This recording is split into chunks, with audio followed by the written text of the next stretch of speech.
1973. Le Parlement est dissous en Uruguay. La dictature s'installe dans la répression, faisant plus de 200 disparus. 25 ans après le retour à la démocratie, les familles des victimes réclament toujours l'annulation d'une loi qui limite les procès pour violation des droits de l'homme.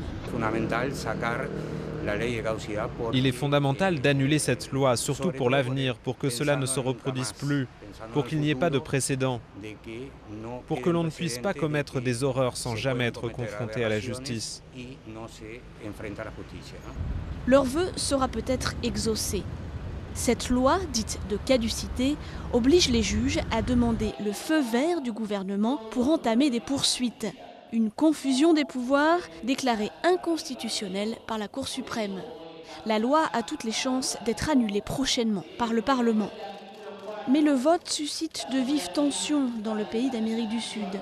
Les militaires dénoncent un esprit de revanche et brandissent un argument de poids. La loi a été ratifiée 2 fois par référendum.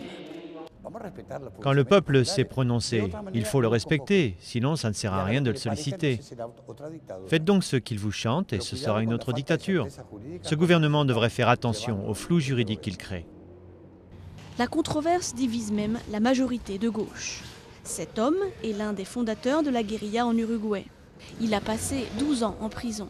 Aujourd'hui, il est sénateur, mais il vient de démissionner car il s'oppose à l'invalidation de la loi par le Parlement.